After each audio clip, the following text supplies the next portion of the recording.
కాంగ్రెస్ క్రమశిక్షణ committee chairman Mallu రవిని వరంగల్ కాంగ్రెస్ నేతలు మర్యాదపూర్వకంగా కలిశారు. మంత్రి కొండ సురేఖ దంపతులపై మల్లు రవికి ఫిర్యాదు చేశారు. వరంగల్ గజ్వేల్ రెండు ప్రాంతాల నుంచి ఫిర్యాదులు వచ్చాయన్నారు.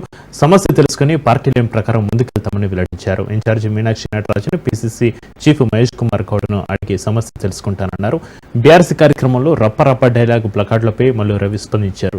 రప్ప సినిమా డైలాగ్స్ చెప్తే రాజకీయాలు నడుస్తాయనుకుంటే పెద్ద పొరపాటన్నారు.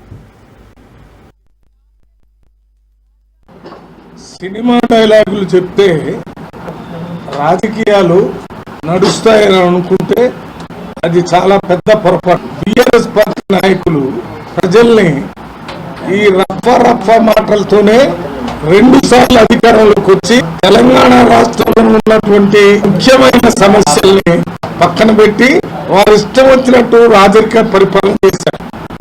రాజు కాలంలో ఈ రప్ప ఆడిస్తామనేది ఉంటుంది. ఒక రాజు ఇంకొక రాజ్యం మీద దాడి చేసి గెలిచిన తర్వాత ఓడిపోయినటువంటి రాజు కుటుంబాన్ని గాని అక్కడున్న ప్రజలను గాని రప్ప ఆడిచ్చేటటువంటి పరిస్థితి ఉండేది.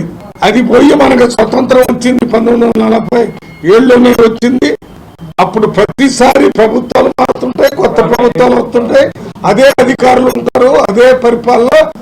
విధానపరమైన నిర్ణయాలు అసెంబ్లీలో పార్లమెంట్ లో తీసుకుంటారు. దాని ప్రకారమే చేయడానికి అవకాశం ఉంటుంది. వ్యక్తిగత కక్షలు గాని వ్యక్తిగత నిర్ణయాలు గాని అమలు చేసే అవకాశం ప్రజాస్వామ్య ప్రభుత్వాల్లో ఉండవు.